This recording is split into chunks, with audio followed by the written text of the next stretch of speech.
সবাইকে বলছি, যে এখন আজকে তৃণমূলের সাথে নয় সে কিন্তু বাঙালি নয়, তার বাঙালিতে থাকারই অধিকার নেই। প্রথমত আমজনতা উন্নয়ন মুর্শিদাবাদ লোকসভার পক্ষ থেকে আন্তরিক প্রীতির শুভেচ্ছা, অগ্রিম ঈদের মোবারকবাদ। এবং বিশেষ করে এই বর্তমান সিচুয়েশনে পরিস্থিতিতে যে জায়গায় মানুষ আজকে পৌঁছেছে, একদিকে এসআইআরের জ্বালা, মানুষ তারা একদম জলাতঙ্কর মতো মানে পাগলের মতো ছুটছে, কিছু মানুষ তারা পাগল হয়ে গেছে বললে। এই সময় মাননীয় মহুয়া মিত্র তিনি বলছেন যে আজকে বাঙালি বিশেষ করে তৃণমূল কংগ্রেস যদি না করে তার বাংলায় থাকার অধিকার নেই। ঠিক বলেছেন, ওনাকে অশেষ ধন্যবাদ। উনি হায়ার এডুকেটেড মানুষ, উচ্চ শিক্ষিত মানুষ। বাংলার হয়ে অনেক সময় দেখেছি উনি সংসদে অনেক কথা বলেন। এই জন্য দেখছি আমরা বাঙালি হিসাবে মাননীয় ফেরাদ হাকিম সাহেব, ববি হাকিম তিনি পিওর বাঙালি, এই জন্য তৃণমূলে আছেন। জাভেদ খান তিনি পিওর বাঙালি, এই জন্যই তৃণমূলে আছেন। গোলাম রব্বানী সাহেব পিওর বাঙালি, এই জন্য তৃণমূলে আছে। এইরকম অনেক নেতৃত্ব, অনেক হিন্দি ভাষী, উর্দু ভাষী। এবং আপনারা জানেন বহরমপুরের সাংসদ উনি পিওর টু পিওর আরও বাঙালি। তাহলে এই যে এরা তাহলে কেন আজকে তৃণমূলের সঙ্গে, উনি বলেন তৃণমূলের সঙ্গে আসলে বাঙালি হতে হবে, আর যদি না আসে তাহলে সে মোটেই বাঙালি নয়।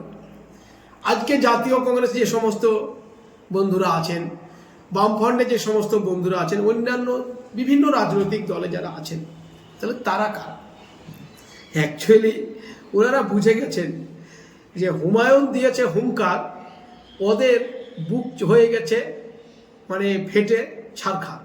তাই আজকে সম্মানীয় হুমায়ুন কবিরের হুঙ্কারে বিভিন্ন সময় বিভিন্ন নেতৃত্ব অনেক জায়গায় ভুলভাল বকতে শুরু করেছে। এটা জানা দরকার যে বিশেষ করে এই বাংলা, বিহার, উড়িষ্যার যিনি নবাব ছিলেন তিনিও কিন্তু পারসিক ভাষায় পারদর্শী ছিলেন।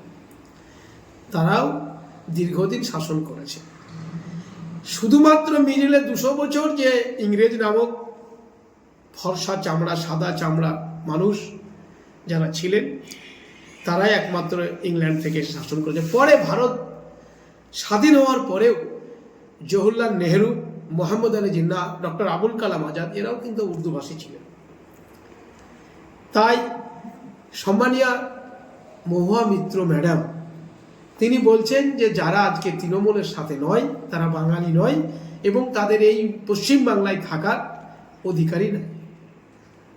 মনে হচ্ছে যেন সম্মানীয় মহুয়া মিত্র এই পশ্চিমবঙ্গটা ওনার পরদাদরা কিনে রেখেছিলেন এবং তিনাকে রেজিস্ট্রি করে দিয়ে গেছে যে শুধু বাঙালিরাই এই বিশেষ করে আমাদের এই পশ্চিমবঙ্গে থাকবে।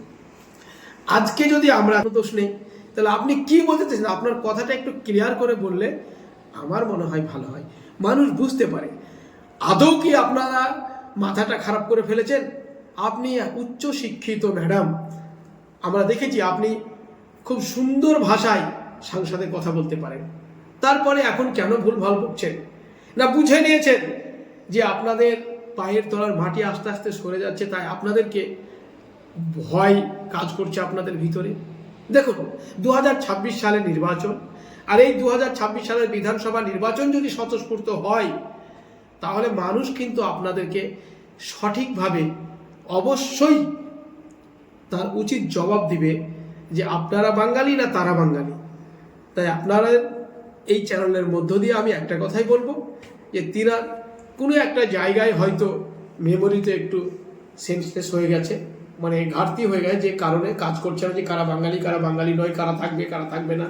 তিনি এই ভাগ বাটোয়ারা করছেন, যেটা মোদিজি করছেন বিভিন্ন মাধ্যম দিয়ে, তার চেলা চামুন্ডারা পশ্চিমবঙ্গে বসে করছে, সেই মাধ্যম দিয়েই তিনি হয়তো সেই কথাটা অন্যভাবে বলতে গেছেন, কিন্তু কথাটা হয়তো একটু সাজিয়ে বলতে গিয়ে এরকম হয়েছে। তাই আবারও আপনাদের চ্যানেলের মধ্য দিয়ে প্রত্যেককে আমরা ধন্যবাদ জানাই।